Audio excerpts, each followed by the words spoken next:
Hi dear students, a warm good morning to all of you and welcome to one more session of microbiology.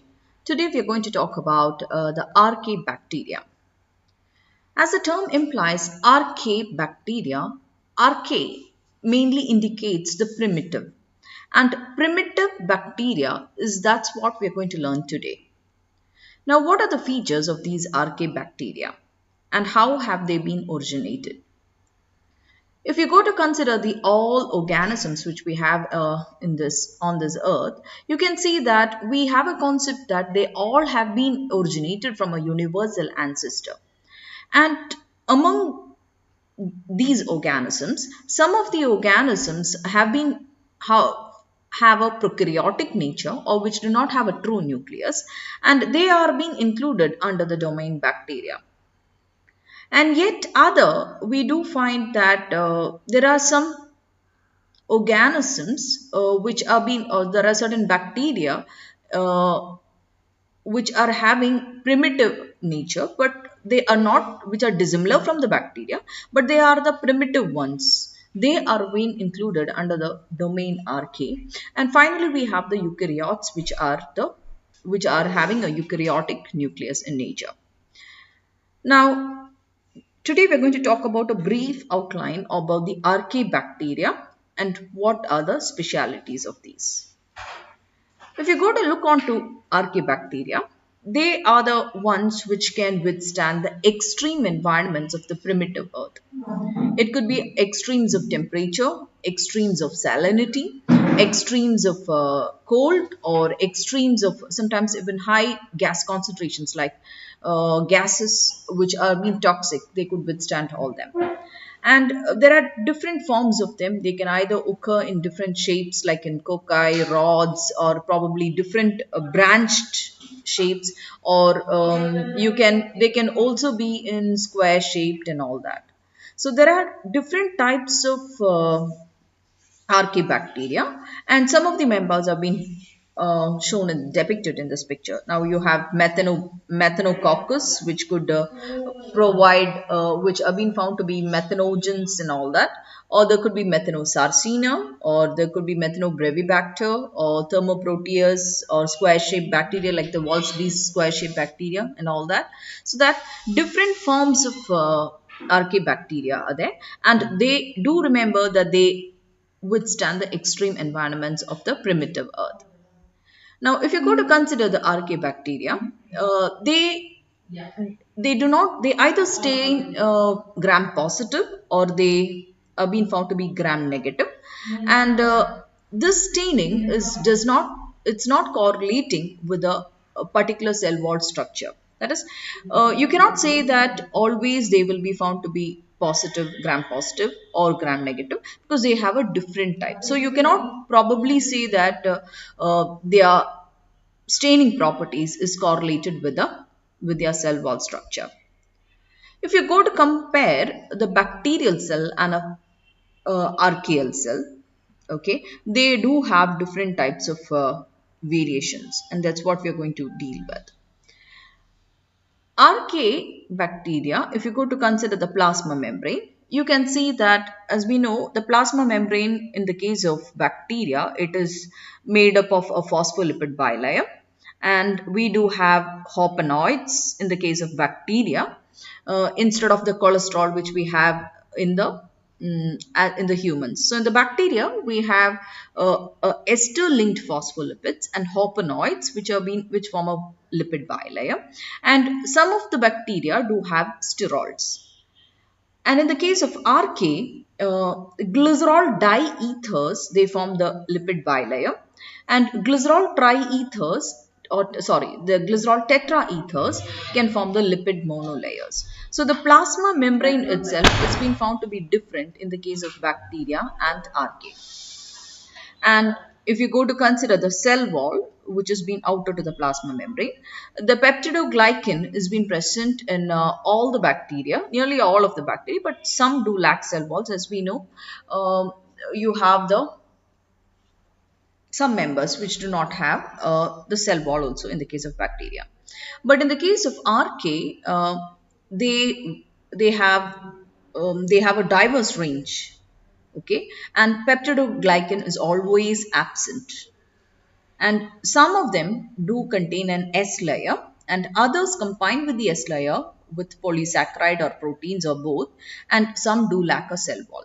So the cell wall has been found to be highly varied in the case of Archaea. And lower down, when you go into look onto the inclusions are being present in both the archaea and bacteria. They do have cell inclusions, and gas vacuoles are also being present in both of them. The ribosome is 70S and 70S, and the chromosomes, it has been found to be circular and double-stranded in the case of bacteria, but in the case of archaea, it has also been found to be what? Circular and double-stranded. And if they in the case of bacteria, usually it is a single chromosome which has been found. And plasmids, the plasmids are being present in both in bacteria and archaea, and it is circular, and sometimes linear ones of linear double-stranded DNA could also be found in the case of bacteria, but in the case of archaea, it is a circular double-stranded DNA. And the external structures such as flagella, fimbriae, they are common in the case of bacteria. In the case of archaea also, you have flagella, pili, and pilus-like structures could also be present. And the capsules or slime layers are being found to be common in the case of bacteria, but in the case of archaea, that has been found to be rare. So let's move on to these properties in details. Now, if you go to consider the plasma membrane, as I told you earlier, uh, in the case of archaea, sometimes instead of having the ester linkages, they have the diether linkages, or they could have the tetraether linkages. If you have a diether linkage which has been present, it will occur as two different layers, or if it is a tetraether linkage that you have, it will occur as a monolayer. You can see the same. Now, if it is a diether, you have a space over here. So this will form a one layer and this will form a second layer. So that is a bilayer here. Here, in the case when tetraethers have been present in the plasma membrane of the Archaebacteria, it occurs as a single layer. Now, what is this ester and what is this ether? You might have a doubt. Ester is something in which ester is a group where the oxygen atom is double bonded to the carbon atom, and it is strongly bonded to another oxygen atom, which is again singly bonded to another carbon atom. So here R, it refers towards a carbon chain, a alkyl group or something like that. And coming to an ether, ether is a group where an oxygen atom is single bonded to two carbon atoms. This is the difference between a ester and an ether. Now, if you go to consider the plasma membrane of bacteria and archaea, you can see that both in phospholipids of bacteria and eukarya, okay, they mainly have what? Fatty acids. This is a glycerol moiety. The glycerol moiety is attached to a phosphate, and the phosphate is then attached to a fatty acid over. The phosphate is here, the glycerol is here, and at the end of glycerol is CH2, CH2, CH2OH here. Okay, so here this glycerol moiety is being attached to what? Fatty acids over here in the case of bacteria as well as what? Eukaryotes. But in the case of the Archaebacteria, instead of having fatty acids, they are having phytonyl side chains. And the linkage which we have here is a ether linkage. But in the case of what? In the case of phospholipids of bacteria and eukarya, it's a ester linkage. So that is a main difference between the plasma membrane of a Archaebacteria as well as the bacteria and the eukarya. And the phospholipid bilayer is mainly being found in the bacteria and eukarya, but sometimes the phospholipid bilayer is formed in from archaea also. But the thing is that sometimes it could be like if it's a tetraether, it will be a monolayer also. Okay, so the difference, now let's go into the details of it. I have mentioned already what is an ester and ether. So let's move on. So if you go to consider the bacterial phospholipid, or the eukaryotic phospholipid. This is the glycerol moiety, and this steric, this is a fatty acid.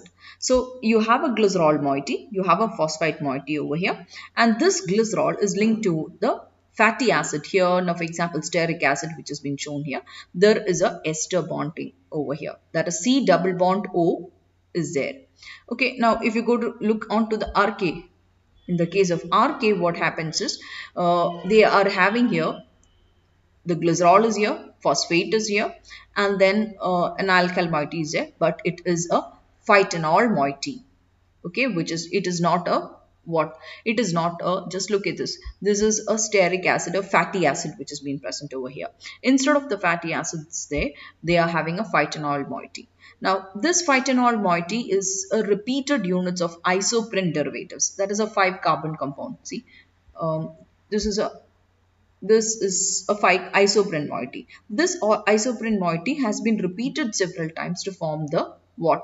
The phytanyl derivative in the case of Archaebacteria. And sometimes diethers can also be formed over in the case of Archaebacteria. Either monoethers or diethers can be formed, and sometimes also tetraethers can also be formed. So depending upon that, the variability will be changing also. So the cell membrane in Archaea, the cell membranes, isoprene or the phytanyl chains are being linked to the glycerol, and they replace the fatty acids linked to the glycerol in the bacterial membranes. And the Archaea membranes are being found to be as lipid monolayers instead of bilayers. Okay, that is when you have the some of them will have like that, but some of them will also have bilayers, as we had mentioned. But in the case of bacteria, the fatty acids get linked to the glycerol in the bacterial membrane. And now, if you go to consider the cell wall of bacteria, the cell wall is being found to be variable.